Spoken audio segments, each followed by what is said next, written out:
My self Manish Kumar Sharma, physics faculty, Resonance Kota. तो आज हम ग्रेविटेशन के लेक्चर नंबर 6 से स्टार्ट करेंगे। तो लेक्चर नंबर 6 में देखते हैं अपन सैटेलाइट के बारे में। तो सैटेलाइट में अपने प्रीवियस लेक्चर के अंदर अपने सैटेलाइट के बारे में पढ़ा, तो मैं आपको दोबारा रिपीट कर देता हूँ कि सैटेलाइट के अंदर बेटा है क्या, एक ऑब्जेक्ट है, वो किसी हैवी ऑब्जेक्ट के अराउंड क्या कर रहा है, मोशन कर रहा है। कोई ऑब्जेक्ट हैवी ऑब्जेक्ट के अराउंड क्या कर रहा है, मोशन कर रहा है। जैसे मैं आपको बता दूं सन है, सन के अराउंड कौन मोशन कर रहा है, अर्थ कर रहा है, तो अर्थ क्या होगा, एक सैटेलाइट हो गया। और जैसे एग्जांपल और लेते हैं, मून हो गया, तो मून अर्थ के अराउंड क्या कर रहा है, मोशन कर रहा है, तो मून एक नेचुरल सैटेलाइट हो गया, अर्थ क्या हो गया, नेचुरल सैटेलाइट हो गया। तो अब अपन आज डिस्कस करेंगे कि सैटेलाइट की टोटल एनर्जी कितनी होती है, यहां से कि total energy of a satellite. अब सैटेलाइट वर्ड के बारे में मैंने बता दिया कि आपके पास क्या है, हैवी ऑब्जेक्ट। आपके पास बेटा क्या है, हैवी ऑब्जेक्ट। अगर पूरा ब्रीफली समराइज में देखें इसको, सैटेलाइट मीनिंग का हैवी ऑब्जेक्ट, अगर कोई भी आपके पास क्या है कि आपके पास एक हैवी ऑब्जेक्ट है और एक लाइटर, तो ये लाइटर वाला क्या करे, इसके राउंड क्या करे, एक फिक्स पाथ के अंदर या फिक्स ऑर्बिट्स के अंदर, या जैसे मैंने आपने ग्रेविटेशन के स्टार्टिंग में बताया था, इलिप्टिकल पाथ के अंदर ये क्या करते हैं, मूव करते हैं। तो अब ये इसके चारों ओर, जैसे यहाँ पे एग्जांपल फॉर सन है और यहाँ पे अर्थ है, तो अर्थ क्या कर रही है, इस ऑब्जेक्ट के चारों ओर क्या कर रही है, मूव कर रही है। अर्थ क्या कर रही है, इस ऑर्बिट के अंदर क्या कर रही है, मूव कर रही है अराउंड द सन। तो अर्थ यहाँ पे क्या हो जाएगी, this is a natural satellite. तो सैटेलाइट की अपन टोटल एनर्जी के बारे में डिस्कस करेंगे। अब आपने एकदम अब ये देखा कि आपके पास ये सैटेलाइट है, जैसे मैं यहाँ पे एग्जांपल लेता हूँ सन, और यहाँ पे बेटा क्या है, आपके पास अर्थ है, ठीक है। अब देखिए आप, ये अर्थ सन के अराउंड क्या कर रही है, एक इलिप्टिकल पाथ के अंदर मूव कर रही है। तो अब आप देखना, ये इस पाथ के अंदर मूव कर रही है, तो इसके ऊपर टुवर्ड्स द सेंटर एक फोर्स वर्क कर रहा है, और एक एक्सटर्नल साइड के अंदर भी फोर्स वर्क कर रहा है, और इस अर्थ के पास कुछ ना कुछ बाइंडिंग एनर्जी भी एग्जिस्ट करती है, जिसके कारण एक फिक्स पाथ के अंदर क्या कर रही है, मूव कर रही है। तो अपन आज इसकी सैटेलाइट की टोटल एनर्जी के बारे में डिस्कस करेंगे। तो let a satellite of mass m revolve around the earth in circular orbit, ये हमने डिस्कस कर लिया। क्या है, सर्कुलर ऑर्बिट में क्या करते हैं, मूव करते हैं, जिसकी रेडियस क्या है, r है। जैसे अपने ग्रेविटेशन फोर्स के बारे में एक कंडीशन पड़ी थी कि ग्रेविटेशन फोर्स के अंदर आपके पास क्या था, यहाँ पे कोई सर्कल है और यहाँ पे मास m है और यहाँ पे m मास है, ये m मास दोनों क्या है, एक दूसरे रिस्पेक्ट के अंदर क्या करें, मोशन करें, ऐसे ऐसे रोटेशन होता जा रहा है। तो आपने ये देखा कि इन दोनों पॉइंट्स, दोनों मास के बीच में the force exist between two masses, gravitation force work कर रहा था, और यहाँ पे towards the centre centripetal force mv² r। तो आपने ये चीज देखा कि यहाँ पे, अब यहाँ पे क्या हो जाए बेटा, अर्थ हो गया, और दूसरा ऑब्जेक्ट आपके पास कौन सा हो गया, सन हो गया। बस सेम यही है। और अपने यहाँ पे क्या डिस्कस करेंगे, इसकी बाइंडिंग एनर्जी के बारे में, या इसके ऊपर जो फोर्स वर्क कर रहे हैं वो। तो अपन देखते हैं इसमें total energy of a satellite. Let satellite of mass m revolve around the earth is circular orbit radius r, let m be the mass of the earth and r its radius. अभी आपके पास जो क्या है, अर्थ का मास आपके पास मिल गया m है, और r its radius and orbital velocity. Orbital velocity के सेंस ये क्या हुआ, इस ऑर्बिट्स के अंदर किस वेलोसिटी से यह पार्टिकल मूव कर रहा है, ठीक है ना। तो सैटेलाइट इज v0, जो यहाँ पे v0 लिखा है, v0 is equal to, this is a orbital velocity. और ऑर्बिटल वेलोसिटी का मून कि यहाँ पे जो पार्टिकल जिस वेलोसिटी के साथ इस सर्कल ऑर्बिट के अंदर मूव कर रहा है, उसके पास कुछ ना कुछ वेलोसिटी होगी, और उस वेलोसिटी क्या बोलेंगे, orbital velocity, the kinetic energy of satellite. तो टोटल एनर्जी के अंदर क्या आप यहाँ पे आ जाएगा, यहाँ पे देख लिखना direct, kinetic energy plus potential energy. Okay, तो कि ई के is equal to 1/2 mv² upon, ये क्या हो जाएगा, 1/2 mv² आ गया। तो 1/2 mv की वैल्यू क्या, ऑर्बिटल वेलोसिटी हम डिस्कस किया था, v इज इक्वल टू क्या था, v², डायरेक्ट फॉर्मूला जो लिखा था, v² इज इक्वल टू क्या बेटा, v² is equal to gm/r, ये अपन डिस्कस किया था। ये क्या था, अब आपके पास ऑर्बिटल वेलोसिटी का फॉर्मूला आपके पास है, v, यहाँ पे v0 is equal to gm/r आ गया, क्योंकि यहाँ पे स्क्वायर है, ये हो गया। इसके बाद में आपके पास काइनेटिक एनर्जी का फॉर्मूला आ जाएगा। इसके बाद देखता पोटेंशियल एनर्जी ऑफ सैटेलाइट, और पोटेंशियल एनर्जी आपको होता है u is equal to minus, जो अपन इसके काफी क्वेश्चन पीछे वाले लेक्चर में कर लिए, u is equal to minus g m/r, ये आपके पास क्या थी, potential energy. U is equal to minus Gm/r। ठीक है बेटा। इसके बाद देखते हैं हम नेक्स्ट कि आपके पास क्या है, the hence the total energy of satellite. अब सैटेलाइट के पास टोटल एनर्जी कितनी आ की, E इज इक्वल टू ई के प्लस EP, और ए 1/2 Gmm/r। ये तो आपके पास उसकी क्या होगी, काइनेटिक एनर्जी, और ये उसके पास क्या होगी, पोटेंशियल एनर्जी। तो टोटल यहाँ पे वैल्यू क्या आ जाएगी, ET is equal to minus Gm/2r। यहाँ पे जो माइनस आपको देख रहा है, माइनस शो कर रहा है, ये क्या है, इसकी बाइंडिंग एनर्जी जो इसको फिक्स ऑर्बिट्स के अंदर रिलेटेड रखता है। ठीक है ना। इसके बाद देखते हैं बेटा कि आपके पास next binding energy we know that total energy, binding energy sense बेटा of a satellite is amount of energy which the on giving it makes the satellite escape from the orbit. उसके पास क्या है, वो आपके पास बाइंडिंग एनर्जी, जिस binding energy से वो क्या है, एक फिक्स ऑर्बिट्स के अंदर क्या कर रहा है, मूव कर रहा है। ये आपके पास कोई ऑब्जेक्ट हो गया, ऑब्जेक्ट यहाँ पे बोल सकता हूँ या पार्टिकल्स बोल सकता हूँ। आपको पता है कि दोनों एक behave like a point mass, ये अपने स्टार्टिंग में देखा था। तो we know that total energy of satellite 1/2 Gm/r। If the satellite is given energy, ये इसके प्लस 1/2, और सैटेलाइट के पास जो एनर्जी है वो है 1/2 Gm/r। Then total energy comes zero. Total energy अगर कम्स क्या जीरो हो जाएगी इफ लीव्स द ऑर्बिट्स, अगर इसने अपने क्या ऑर्बिट्स को क्या कर दिया, लीव कर दिया। So that binding energy of satellite Gmm/2r। ये m आपके पास क्या था, मास ऑफ अर्थ, और ये आपका दूसरा, इसके अंदर ये 2 m यूज करे हो, दोनों में क्या है, सैटेलाइट क्या करे, मूव तो करेगा किसी न किसी ऑब्जेक्ट के रिस्पेक्ट में। ये आपके पास ऑब्जेक्ट O1 है, ये O2 है। अगर O2 सन है तो O1 आपके पास क्या हो जाएगा, अर्थ हो जाएगा। इसके बाद देखिए बेटा जियो स्टेशनरी सैटेलाइट, इसके अंदर क्या है, ये सैटेलाइट क्या है, फिक्स कैटेगरी बना दी इन्होंने क्या किया, सैटेलाइट उस जिसका टाइम पीरियड कितना हो, 24 आवर्स हो, और revolving in orbits concentric and coplanar. अब क्या है, जिस सैटेलाइट के पास जिसका time period 24 hours, time period मतलब एक सर्कल कंप्लीट करने में उसको कितना टाइम लग रहा है, T is equal to 24 hours, and is revolving orbit concentric and coplanar with the equational plane of earth is called geostationary satellite. तो इसकी सैटेलाइट हाइट इसने आ देगा 3,60,000 किलोमीटर, और v जो आपके पास ऑर्बिटल वेलोसिटी 3.0 किलोमीटर पर सेकंड इसकी होती है। ठीक है ना। इसके बाद में पोलर सैटेलाइट, ये बेटा टाइप्स ऑफ सैटेलाइट है। इसके अंदर पहला जियो स्टेशनरी, उसके बाद में polar satellite, A satellite that revolves in A polar orbits. जो सैटेलाइट्स क्या पोलर ऑर्बिट्स के अंदर क्या करते हैं, मूव करते हैं, उन्हें पोलर सैटेलाइट बोलते हैं। इसके कुछ एग्जांपल है, IERS, SPOT, the Indian earth of. इसके अंदर आपको इसका एग्जांपल देखो, एक तो द इंटायर सरफेस, एक IERS, और दूसरा SPOT। ये क्या है, सैटेलाइट है जो एक पोलर ऑर्बिट्स के अंदर क्या करते हैं, मूव करते हैं।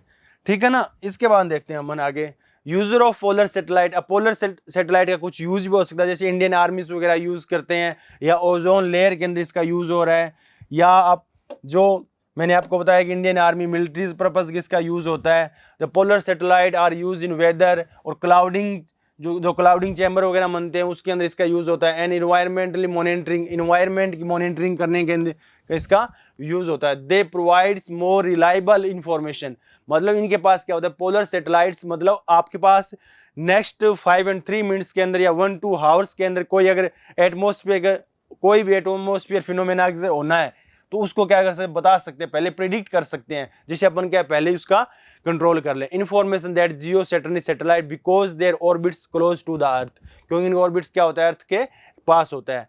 There are use in military purpose से यूज होता है। ओजोन लेयर के अंदर अगर कोई वहाँ पे फर्स्ट डिटेक्ट, अगर कोई भी जो ओजोन लेयर के अंदर कोई भी अगर कुछ भी होल वगैरह हो रहा है तो वहाँ पे इसके इन्फॉर्मेशन हम प्रोवाइड करवा सकता है। They are use to study topography moons and veins on Mars, और मून्स की स्टडीग्राफी या वेन्स के अंदर इसका भी यूज होता है। अब बाद में लॉन्चिंग ऑफ आर्टिफिशियल सैटेलाइट। अब ये वर्ड बेटा जो आर्टिफिशियल लिखा है, इसका एक अपन ने पढ़ा था नेचुरल सैटेलाइट। नेचुरल सैटेलाइट के अंदर जैसे अर्थ हो गया, मून हो गया, या प्लैनेट्स वगैरह हो गए, ये तो नेचुरल के अंदर आ गए। बट आर्टिफिशियल जो यहाँ से बना के अपन भेज रहे हैं, यहाँ से जो साइंटिस्ट वगैरह मेड करते हैं और उनको रॉकेट के थ्रू क्या कराते हैं, लॉन्च करवाते हैं। आपने देखा रॉकेट के थ्रू उनको क्या करवाया जाता है, लॉन्च करवाया जाता है। जो रॉकेट का आगे अपर पार्ट होता है ना, यहाँ पे जो सैटेलाइट होता है उसको रखा जाता है, इसको यहाँ पे प्लेस किया जाता है। इसके बाद देखिए बेटा, the artificial satellite are place in a orbit with the help of multi stage rocket. ये आपने मैंने अभी बताया आपको कि इसका यूज कहाँ होता है, मल्टी स्टेज रॉकेट की हेल्प से, मल्टी स्टेज रॉकेट की हेल्प से इस सैटेलाइट को क्या किया जाता है, बाहर ले जाया जाता है। दी फ्रिक्शन ऑफ एयर, मतलब यहाँ पे क्या है, फ्रिक्शन भी एयर का लगता है, बट इसको क्या है, जो आपके पास रॉकेट होता है इसको, इसके पास मैक्सिमम वेलोसिटी होती है, इसके पास इतनी मैक्सिमम वेलोसिटी होती है कि जो अपना अर्थ का जो एक तो ग्रेविटेशन फील्ड को पार कर जाए, और आपको पता है एस्केप वेलोसिटी से अगर कोई पार्टिकल जा रहा है तो अर्थ के ग्रेविटेशन फील्ड के अंदर वापस रीच नहीं करेगा। Maximum near the earth and force of gravitational also large, hence the first part is made of larger fuel field is in large quantity. मतलब इसका जो फर्स्ट पार्ट यहाँ से स्टार्टिंग में बनता है, इसके क्या बेटा अलग अलग पार्ट होते हैं, जैसे मैंने आपको बताया कि आपके पास क्या, इसके अलग अलग से पार्ट है आपके पास। ये इसका पार्ट जैसे 1 हो गया, ये 2 हो गया, ये 3 हो गया, और इसके यहाँ पे जो टॉप का इसका अपर पार्ट होता है, इसके अंदर जो सैटेलाइट है उसको प्लेस्ड किया जाता है। इसके बाद देखते हैं अमन, ये देखो, ये यहाँ पे इसका सैटेलाइट, ये जो पार्ट है इसका ऊपर वाला, इस पार्ट के अंदर सैटेलाइट को क्या किया जाएगा, रखा जाएगा। इसके बाद देखते हैं, देखो लिखा है the satellite is put in the nose of rocket first in the rocket launch vertically, और ये वर्टिकली अपवर्ड मोशन करता है। ये चीज अपने पढ़ ली। इसके बाद देखते हैं अपन आगे, आपके पास क्या है, मास एंड वेट। अब बेटा मास क्या होती है और वेट, मास और वेट में डिफरेंस होता है। वेट के अंदर तो क्या है, अर्थ का जो ग्रेविटेशन ड्यू टू ग्रेविटी वो वर्क करता है, जब बल्कि मास के अंदर ऐसा कुछ नहीं होता। मास कहते हैं quantity of matter possess by a body, एक किसी भी बॉडी के पास कितना मैटर को पोज कर रहा है वो तो उसका क्या है, मास है। जैसे मैं यहाँ पे लिखता हूँ W इज इक्वल टू, आपके पास लिखा M is equal to 5 kg। क्या लिखा बेटा मैंने, M is equal to 5 kg, ये आपके पास लिखा। तो M is equal to 5 kg, तो ये आपके पास ये जो ऑब्जेक्ट है, इसके पास कितना मैटर को पोज कर रहा है, ये इसकी वैल्यू आ गई, क्वांटिटी आ गई। जो M आपके पास न्यूमेरिकल वैल्यू है और kg इसका यूनिट हो गया। इसके बाद क्या देखते हैं अमन, ये तो मैटर को कितना पोज कर रहा है। अब इसके ऊपर आप देखना, ये 5 kg के ऊपर कहीं पर भी g का कोई इफेक्ट नहीं है, g इसके ऊपर कहीं इंपैक्ट नहीं डालेगा, या इसकी वैल्यू को कम कर दे या ज्यादा कर दे। और इसके बाद में जो quantity of matter possess by a body is called mass. Mass के अंदर कोई भी ऐसा नहीं है जहां पे g इफेक्टेड हो, बल्कि इसके बाद अदरवाइज अगर आप वेट की बात करूं W की, तो W इज इक्वल टू बेटा होता है M इंटू G। यहाँ पे G होता है कि जिस प्लेनेट्स के ऊपर अपन W को क्या करें, मेजरमेंट करें। अगर W का मेजरमेंट है, यहाँ पे मैं G मून पे लेके जाऊंगा तो जो वेट होगा वो चेंज हो जाएगा। अगर G अर्थ पे किया तो चेंज हो जाएगा। बेटा GE लिखता हूं, अगर मैं अर्थ पे ऊपर हूं तो GE आपको पता है 9.8 मीटर पर सेकंड स्क्वायर। ये आपको पता है कि सर G की वैल्यू क्या होती है, 9.8 मीटर पर सेकंड स्क्वायर होती है। यहां से अपन इसकी वैल्यू निकाल लेंगे जो मास होगा, ठीक है ना। अब देखो, नेचर है body is more mass needs a greater efforts. अब आपको पता है जिस बॉडी के अंदर हेवी बॉडी है उसको एफर्ट्स ज्यादा लगाने पड़ेंगे उसको वहां से लिफ्ट करने के लिए, जिसके पास कम मास है उसको लिफ्ट करने के लिए कम एफर्ट्स लगाने पड़ेंगे। अब measurement of mass weighing machine से अपन क्या कर सकते हैं, या बीम बैलेंस से, जो बीम बैलेंस वगैरह होता है, इससे यहाँ से मास का मेजरमेंट किया जा सकता है। बल्कि इसके बाद में क्या देखते हैं, वेट के बारे में। वेट के अंदर क्या आ जाएगा, G कंपोनेंट आ जाएगा। मैंने अभी आपको बताया कि W इक्वल टू अपन कैसे लिखते हैं, ये देखो W equal to M into G। और ये G क्या होता है, G क्या करता है, वेरी करता है प्लेस टू प्लेस, ठीक है ना। G अगर किसी प्लेनेट जैसे मून के ऊपर आ गए तो यहाँ पे क्या लिखो, G इंटू 6, यहाँ पे M हो गया और इज इक्वल टू W। ये W की वैल्यू आ गई। तो आपको अगर कंपेरिजन करना हो अर्थ के ऊपर और मून के ऊपर तो G में क्या आएगा, डिफरेंस आएगा, ठीक है ना।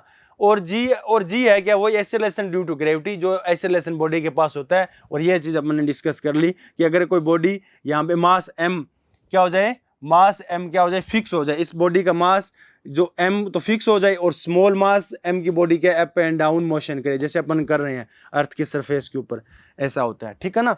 इसके बाद देखते हैं, आगे मास एंड वेट के अंदर जो डिफरेंस होता है, मेन डिफरेंस, मास क्या होती है, स्केलर क्वांटिटी होती है, बट यहाँ पे जी क्या आ जाएगा, वेक्टर क्वांटिटी, क्योंकि इसके अंदर क्या है, W is equal to mg।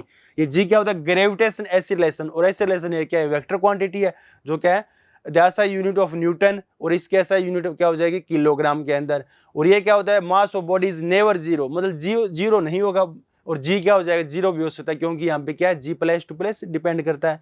Mass is measure by ये बीम बैलेंस, और इसको अपन मेजर कर सकते हैं किसी स्प्रिंग से। आपने देखा होगा एक स्प्रिंग बैलेंस होता है, जैसे ये आपके पास स्प्रिंग है, इसके अंदर ऐसे होते हैं, और यहाँ पे एक हुक लगा होता है, ठीक है ना, और इसको यहाँ से पूरा ऊपर फिक्स कर देते हैं। जैसे यहाँ पे अपन कोई वेट हैंग करते हैं, जैसे यहाँ पे वेट क्या 50 kg का, तो यहाँ पे जो पॉइंटर होता है, ये पॉइंटर इसका डिस्प्लेस हो जाता है, वो 50 kg के ऊपर क्या हो जाता है, रुक जाता है, तो यहाँ पे जी भी लगता है, m इंटू जी। ये जो इसका जी होता है due to gravity towards direction के अंदर, ठीक है ना, उसकी डायरेक्शन क्या होती है, टुवार्ड्स द सेंटर। ये होता है बेटा मास और वेट के अंदर मेन डिफरेंस। इसके बाद देखते हैं हम, इसके बाद में क्या, weight of object of moon. अब मून पे बात आ गई, तो मून के m इंटू जी।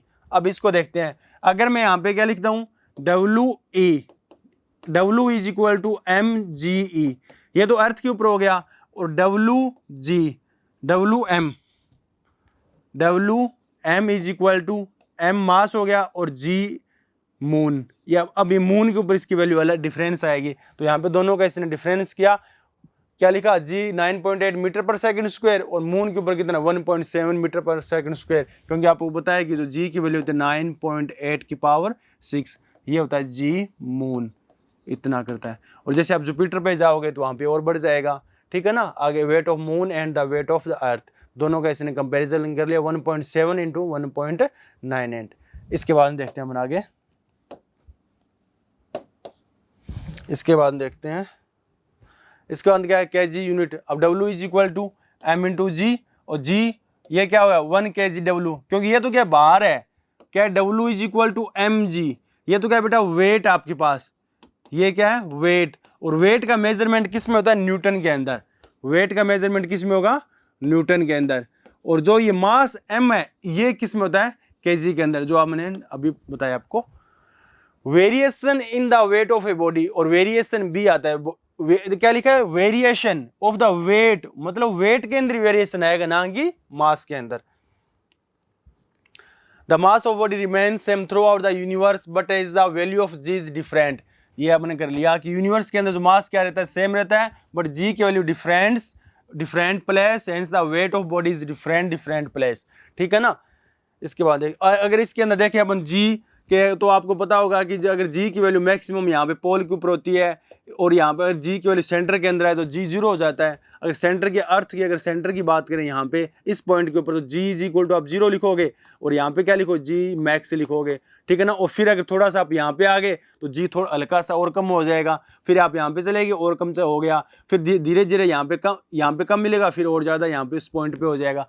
मतलब जी का तो क्या है, पोल्स के ऊपर क्या कर रहा है, वेरी कर रहा है, ठीक है ना। क्यों, जी आपको पता है कि पोल्स के ऊपर मैक्सिमम है, बाकी अगर और पॉइंट की बात करें यहाँ पे जीरो है, और यहाँ पे इस पॉइंट के कंपेयर के अंदर यहाँ पे और कम मिलेगा। मतलब जी तो क्या कर रहा है, वेरी कर रहा है, बल्कि आपके पास जो मास m है ये वेरी नहीं करता। इसके बाद देखते हैं आगे कि आपके पास वेट, अब आपके पास बेटा लिखा वेटलेसनेस। वेटलेसनेस क्या होती है कि आपके पास, जैसे मैंने आपको बताया अभी कि आप किसी स्प्रिंग से है, ये आपके पास कोई स्प्रिंग, अपने एग्जांपल अभी डिस्कस किया है, ये देखना आप कि आपके पास बेटा ये स्प्रिंग है, और इसके अंदर ऐसे लिखे होते हैं, और यहाँ पे हुक है, ठीक है ना, और यहाँ पे हुक है, और आप इसमें क्या करते हो, और ये यहाँ से ऊपर फिक्स कर रखा है। जैसे ही आपने यहाँ पे m is equal to 56 kg की कोई body, m is equal to 56 की बॉडी यहाँ से हैंग की, और जैसे ये बॉडी यहाँ पे आती है तो यहाँ तो क्या लगता है, वर्टिकली डाउनवर्ड mg फोर्स लगता है। ये vertically downward mg force work कर रहा है, तो ये पॉइंटर 56 kg के ऊपर क्या हो जाएगा, यहाँ पे आके रुक जाएगा। तो आपको पता लगा इस बॉडी का वेट कितना है, 56 N आ गया, तो 56 न्यूटन। ये आपके पास क्या एक नॉर्मल कंडीशन के ऊपर है बेटा, ये आपके पास जैसे नॉर्मल कंडीशन आप अर्थ की सरफेस के ऊपर रखे हो, अगर आपके पास यही सेम पॉइंट, यही सेम कंडीशन अगर आप कहीं लेके जाते हो h हाइट के ऊपर, तो वहां पे आपको पता है h हाइट के ऊपर आप लेके गए तो g की वैल्यू क्या करेगी, डिपेंड करेगी, क्योंकि अपने पढ़ा था variation variation of g, h height के ऊपर, डेप्थ के ऊपर, या इसकी मैक्सिमम हाइट के ऊपर। तो आपको क्या बोला, ये अगर सेम कोई नॉर्मल आपके पास कोई पोजीशन है, नॉर्मल कंडीशन है, वहां पे तो क्या है आपके पास सेम आपको 56 न्यूटन की वैल्यू होगी। बट अगर आपके पास कोई सेम कंडीशन नहीं है, अगर आप इसको अर्थ की सरफेस से एच हाइट के ऊपर लेके गए या इसको डेप्थ के अंदर लेके जा रहे हो, तो वहां पे क्या है वेरिएशन इसमें आएगा, ठीक है ना, कन्फर्म।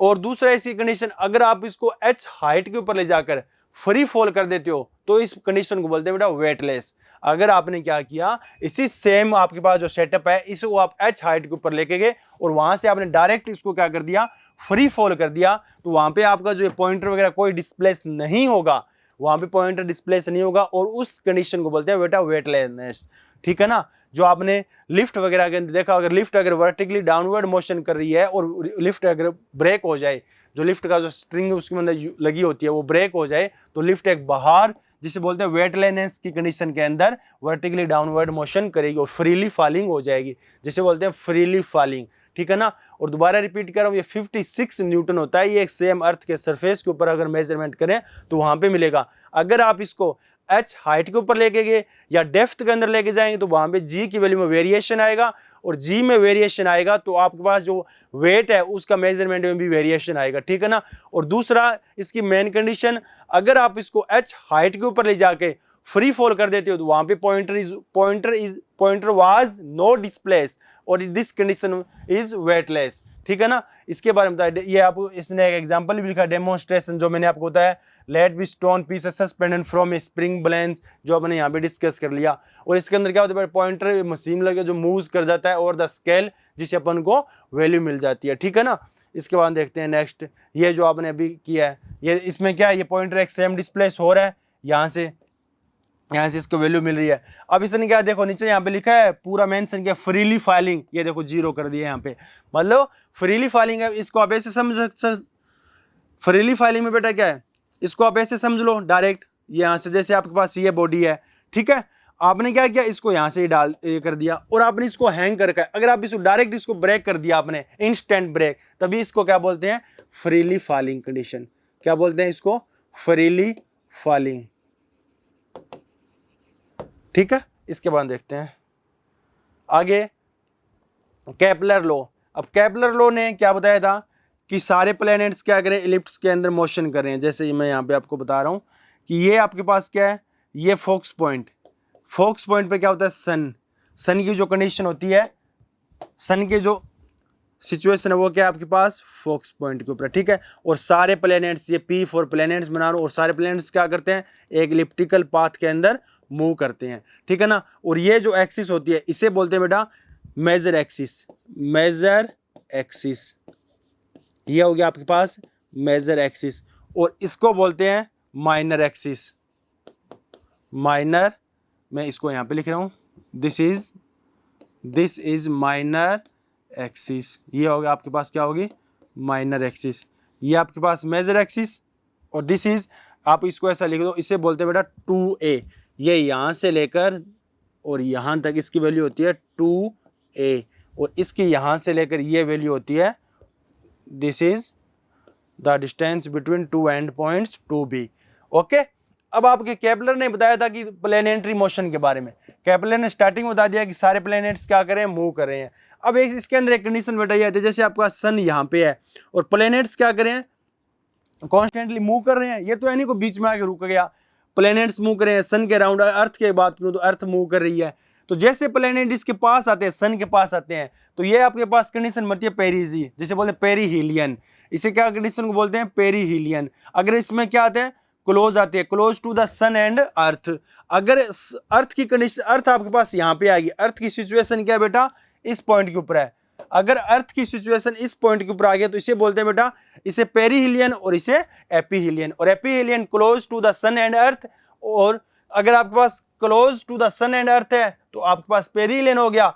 अगर वेरी फार सन एंड अर्थ तो इसे बोलते हैं बेटा आपके पास एपीहीलियन, ठीक है ना। और इसे एपीजी और इसे पेरीजी और उसे एपीजी। अब इसके बाद देखते हैं Kepler's law of planetary motion, these are the law of orbits. और देखो ये मैंने बता दिया, all planets move in elliptical orbits, और सन एंड फोक्स जो आपने अभी यहाँ पे डिस्कस किया है कि सारे प्लैनेट्स क्या करते हैं, इलिप्टिकल ऑर्बिट्स के अंदर मूव करते हैं, और सन क्या रहते हैं, फोक्स पे रहते हैं। और सेकंड इसमें क्या था बेटा, the law of areal velocity, जो ये एरियल वेलोसिटी होता है इसको यहाँ का, जो इनका एरियल वेलोसिटी, जैसे यहाँ पे प्लैनेट्स, ये आपके पास प्लैनेट्स हो गया, और इसका एक पॉइंट के ऊपर मैं कोई कंडीशन लेता हूँ बेटा, टी टाइम के ऊपर है, मैंने टी टाइम के ऊपर कंडीशन ली, कोई मैंने ले ली, ठीक है ना, ये मेरे पास क्या होगी, ये मैंने टी टाइम के ऊपर कोई कंडीशन ले ली, ये अब यहाँ पे जो इसका एरिया मिलेगा, आपको पता है कि अगर कोई सर्कल के अंदर मूव कर रहा है, सर्कुलर ऑर्बिट है, तो वहां पे क्या है, ओमेगा आएगा, एंगुलर वेलोसिटी, ये ओमेगा एंगुलर वेलोसिटी हो गया, और ये इसकी क्या होगी, ये अगर अपन सर्कुलर मान तो ये इसकी आर रेडियस होगी, तो इसका क्या होता है, ये जो इसका बनता है ना जो एरियल वेलोसिटी, ठीक है ना, ये एरियल वेलोसिटी की वैल्यू क्या रहती है, हर प्लेनेट के लिए ऑलवेज कांस्टेंट रहती है, जिसको इसको 1/2r² d theta upon dt, ये इसकी वैल्यू, ये वैल्यू जो मिलती है एरियल वेलोसिटी की, ये वैल्यू क्या रहती है, ये वैल्यू कांस्टेंट रहती है, और ऑलवेज कांस्टेंट, और ये डी थीटा होता है, ये वेरिएशन होता है, आपको पता है अगर प्लैनेट्स एक टाइम के ऊपर, जैसे यहाँ पे अपन देखें, अगर प्लैनेट्स ये देखो ये मनार का टी टाइम के ऊपर ये आता है, तो ये वेरिएशन आ गया, ठीक है ना, एक बार थीटा, तो थीटा के अंदर जो वेरिएशन होता है टाइम के रिस्पेक्टिव में, तो उसे क्या बोलते हैं बेटा, ओमेगा, ठीक है ना। इसके बाद the law of period, the square of the period of revolution and any planet proportional to the cube of semi major axis, जो सेमी मेजर एक्सिस मैंने आपको अभी बताई यहाँ पे, ये बेटा क्या होती है, सेमी मेजर एक्सिस, जो आपके पास जो प्लैनेट्स का क्या बनता है, t square is equal to r cube, ये क्या होती है, प्लैनेट्स की जो द लॉ ऑफ पीरियड्स के अंदर कि जो प्लैनेट्स का टाइम पीरियड होता है वो सेमी मेजर एक्सिस के क्यूब के डायरेक्टली प्रोपोर्शनल होता है, और न्यूटन ये चीज सारी इंपीरियल लॉ फॉलो के लिए सभी में बताई थी, और ग्रेविटेशन द लॉ ऑफ, और इज लॉ ऑफ ग्रेविटेशन, और ग्रेविटेशन मैंने स्टार्टिंग में बताई, ये बात है कि यूनिवर्स के अंदर एवरी पार्टिकल्स के बीच में ग्रेविटेशन फोर्स एग्जर्ट करता है, विदाउट ग्रेविटेशन के अंदर अपने रिलेट मोशन नहीं कर सकते। तो इसके बाद में देखते हैं अपन 20, the shape of the orbit is satellite, और सैटेलाइट की जो शेप, अब बेटा क्या होता है, जो सैटेलाइट की शेप होती है ना, ये उसके ऑर्बिट वेलोसिटी के ऊपर डिपेंड करती है, या उसके पास कितना वेलोसिटी है, अगर उसके पास जैसे यहाँ पे लिखा है बेटा VE और VO, ये VO ऑर्बिटल होता है और V होता है एस्केप वेलोसिटी, इन दोनों के ऊपर डिपेंड करती है, अगर आपके पास दोनों की वेलोसिटी इक्विवेलेंट है तो सैटेलाइट एक सर्कुलर ऑर्बिट के अंदर मूव करेगा, मतलब सर्कुलर ऑर्बिट जैसे आराम से क्या कर रहा है, अपना पाथ के अंदर मूव कर रहा है, इस कोई भी डिस्टर्बेंस क्रिएट नहीं होगा, कब नहीं होगा, जब आपके पास V और V0 क्या है, V is equal to V0 है, अगर आपके पास दोनों में से टर्बुलेंस आ गया, अगर V0 और V, अगर आपके पास सैटेलाइट स्केप वेलोसिटी और ऑर्बिट वेलोसिटी के बीच के अंदर है तो इलिप्टिकल ऑर्बिट बन जाएगा। ये चीज मैंने आपको यहाँ पे बताता हूँ कि आपके पास क्या होता है बेटा, कि ये जैसे मैंने यहाँ पे अर्थ लिया था, जैसे अर्थ इस सन के क्लोज आता है तो यहाँ पे क्या मैक्सिमम ग्रेविटेशन कंडीशन होती है, और यहाँ पे इसका वेलोसिटी में कुछ डिफरेंस आता है कंपेयर टू एनी कंडीशन, ठीक है ना। और अगर यहाँ पे आपके प्लेनेट आपके पास आ गया, जैसे अर्थ आ गई, तो उसमें ग्रेविटेशन फोर्स का एक्सट्रीम होने के कारण वेलोसिटी की वैल्यू भी वेरी कर जाएगी, यहाँ पे वेलोसिटी भी क्या होता है, ज्यादा होता है कंपेयर टू इन सभी कंडीशनों के अंदर, अगर इसके पास है ज्यादा होगा फिर धीरे धीरे क्या हो जाएगा, कम हो जाएगा, और एवरेज वेलोसिटी क्या रहेगा यहाँ पे, कांस्टेंट ही है, ठीक है ना बेटा। इसके बाद देखना जो यहाँ पे लिखा है इलिप्टिकल ऑर्बिट्स, ये देखो कभी तो ये ग्रेटर देन है और कभी ये लेस देन है, और आगे क्या है, सैटेलाइट एक पैराबोलिक पाथ में मूव करेगा, कब, जब V is equal to VE है, और V0 आपको पता है ऑर्बिटल वेलोसिटी है, ये स्केप है, और let V the velocity of satellite, और V क्या है, जो अपन सैटेलाइट को वेलोसिटी बता रहे हैं, ठीक है ना। इसके बाद देखिए नेक्स्ट, ये आपके पास सारी कंडीशन आ गई, मेन जो कंडीशन यहाँ पे बताई, ये इलिप्स बन रहा है, ये आपका सर्कल बन गया जब दोनों इक्वल थी, ये आपके पास पैराबोला की कंडीशन आई जब V is greater than V0 था, ये रेडियस R होगी, और shape of the orbit satellite, और ये सैटेलाइट क्या बन गई VE, और दिस V0, और इसके बाद में V, ये आपके पास जो आप इसको वेलोसिटी दे रहे हो। इसके बाद देखते हैं बेटा, इसके बाद इसके मोस्ट इंपॉर्टेंट क्वेश्चन कि आपके पास क्या, एक missile is launched with a velocity less then, अब देखो आपने क्या किया, ये देखना मिसाइल आपने लॉन्च किया, ये आराम से देखना क्वेश्चन कि आपके पास क्या कर रहे हो, आप एक मिसाइल लॉन्च कर रहे हो, ठीक है, आपने मिसाइल लॉन्च कर लियो तो वर्टिकली अपवर्ड मोशन होगी, a missile is launch with a velocity less than, और इसकी जो वेलोसिटी है वो क्या है, लेस देन है। जैसे आपने इसके ऊपर वेलोसिटी अप्लाई की v, ठीक है, velocity less than escape velocity v, ये कंडीशन है। The sum of kinetic energy potential energy will be. अब इस कंडीशन के अंदर मैंने अभी आपको पीछे बताया था कि अगर आपके पास एस्केप वेलोसिटी से अगर आप जो वेलोसिटी दे रहे उसकी लेस देन है तो sum of the kinetic energy will be negative होता है बेटा। क्या होता है, नेगेटिव। तो आपका ऑप्शन नंबर बी। इसके बाद में नेक्स्ट क्वेश्चन देखते हैं। नेक्स्ट क्वेश्चन क्या है, the time period of a satellite. अब time period of satellite revolving and circular orbit radius R. अब आपको मैंने एक रिलेशन बताया था कि t इज इक्वल टू क्या होता है, टी स्क्वायर आर का क्यूब। ये हमने रिलेशन पढ़ा था, t डायरेक्टली प्रोपोर्शनल क्या था, आर क्यूब के, और आर के आपके पास क्या थी, सेमी मेजर एक्सिस आपके पास थी, और t क्या था, टाइम पीरियड था, वही same. The time period of satellite revolving a circular orbit is of radius r. तो ये आ गया, बस ये सही है, इतने पूछा इसने। फिर आगे next condition, time period of another satellite revolving in the circular orbit of radius 4r। अब इसने क्या किया, रेडियस को 4r कर दिया और टाइम पीरियड पूछ रहा है, तो इसको कैसे करेंगे देखना। तो पहली कंडीशन आपके पास क्या होगी, इसको t1 मान लेते हैं, इसको आपने t1 लिखा तो t2 इज इक्वल टू क्या हो जाएगा, t2 square is equal to r2 का क्यूब, और यहाँ पे क्या एम्प्लाइज r2 की वैल्यू बेटा क्या है, 4r, यही है।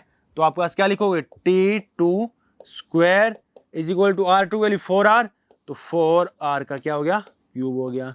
ठीक है, इसको कैसे लिखूंगा, t2 का square is equal to 4r 64 हो गया, ये r क्यूब का r क्यूब आ गया। इसके आगे देखिए, अब आपके पास क्या है, r क्यूब को आप क्या लिख सकते हो, t1 स्क्वायर, t2 दोनों का कंपैरिजन करना है ना, तो t2 स्क्वायर आ गया और 64 आ गया। r cube is equal to क्या लिखूंगा मैं, t1 स्क्वायर, ये आपका t1 स्क्वायर हो गया। ठीक है, तो अब आपके पास क्या आएगा, t2 का square, this is t1 square और 64, ये इसके नीचे आप 1 लिख सकते हो डायरेक्ट, कोई टेंशन नहीं है। अब देखना, ये आपके पास हो गया ना। अब इसको अपन क्या निकालना, दोनों का कंपैरिजन, तो दोनों साइड क्या करेंगे, स्क्वायर करेंगे, तो आपके पास t2 इज इक्वल टू क्या है बेटा, t1 आ गया, और ये इसका स्क्वायर करेंगे तो यहाँ पे क्या आ जाएगा, 8/1। तो आपके पास इसकी वैल्यू कैसे लिखोगे, 8t1 is equal to t2। अब ये t2 आपके पास क्या था, ये यहाँ पे देखो t2 इज इक्वल टू, जहाँ 4r रिप्लेस किया तो ये तो न्यू वाला हो गया, ठीक है ना, और ये आपके पास जो अपन पहले ओल्ड वाला। तो आप क्या समझे कि जो नया टाइम पीरियड मिलेगा वो उसके क्या मिलेगा, 8 टाइम्स मिलेगा। तो हम देख ले, ये रहा ऑप्शन नंबर सी, जो टाइम पीरियड आपको न्यू टाइम पीरियड है वो जो पुराने टाइम पीरियड है उसके 8 टाइम्स हो गया जब आपने रेडियस 4r कर दी। ठीक है ना, ये रहा। इसके बाद बेटा नेक्स्ट क्वेश्चन कि आपके पास क्या है, an artificial satellite in moving a circular orbit around the earth. आ गया ना बेटा, आर्टिफिशियल सैटेलाइट है वो अर्थ के अराउंड क्या कर रहा है, मूव कर रहा है।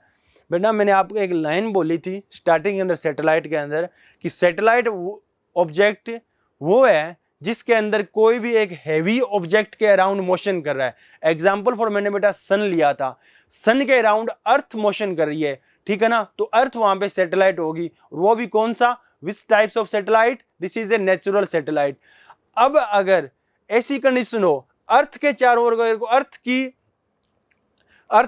को रिवॉल्व करे अराउंड द अर्थ, तो वो भी सैटेलाइट आएगा। वो नेचुरल सैटेलाइट हो सकता है, आर्टिफिशियल हो सकता है, और नेचुरल कौन सा होता है, मून नेचुरल सैटेलाइट होता है। ये कंडीशन देखो, the artificial satellite moving in a circular orbit around the earth that has a total energy kinetic plus potential energy, it's potential energy. ये पूछ रहा है बेटा कि अगर आपके पास an artificial satellite moving in a circular orbits के अंदर क्या कर रहा है, मूव कर रहा है, ठीक है ना, आर्टिफिशियल सैटेलाइट मूविंग इन ए, ये मैं कंडीशन आपको बना देता हूं कि आपके पास ये सेम यही बनेगा, आर्टिफिशियल यहाँ पे क्या हो जाएगी, आपके पास अर्थ होगी और इस अर्थ के चारों ओर क्या कर रहा है, ये मूव कर रहा है। ठीक है, earth is total kinetic plus potential energy, it's potential energy पूछा है, तो टोटल एनर्जी तो 2E0 होती है जो काइनेटिक एनर्जी आती है, 2E। अगर मैं यहाँ पे बताऊं आपको 2E0, ये तो बेटा होगी उसकी काइनेटिक एनर्जी 2E0, बट इसने पूछा किसके बारे में है, यहाँ पे पोटेंशियल एनर्जी के बारे में। तो पोटेंशियल एनर्जी आपके पास हो जाएगी -E0, ये आपके पास क्या हो जाएगी, -E0।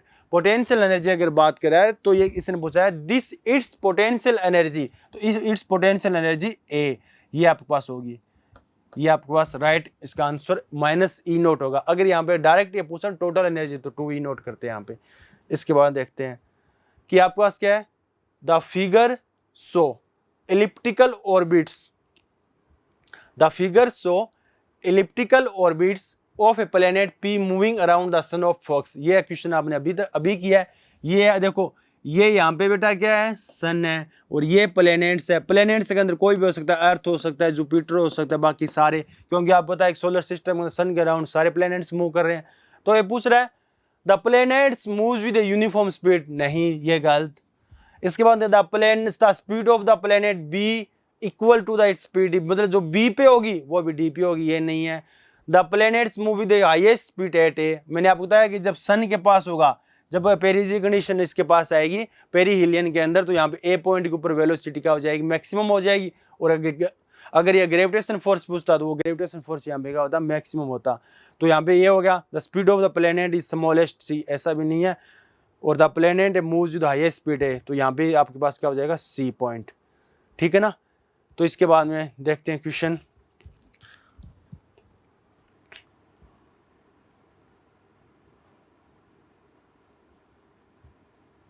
इसके बाद बेटा 2 satellite S1 and S2 revolve around a planet. अब आपके पास क्या 2 सैटेलाइट S1 एंड S2 है और रिवॉल्व कर रहे हैं around a planet in the same direction the circular orbit, their periods of revolution are 1 hour and 8 hour respective, then the radius of S1 इतना है और velocity of S2 with respect S1। मतलब इसने पूछा है वेलोसिटी बताइए और अलग अलग से इसने कंडीशन दे दी। तो इस क्वेश्चन को करते हैं अपन, क्या होगा इसका आंसर, आप भी साथ साथ में कीजिए।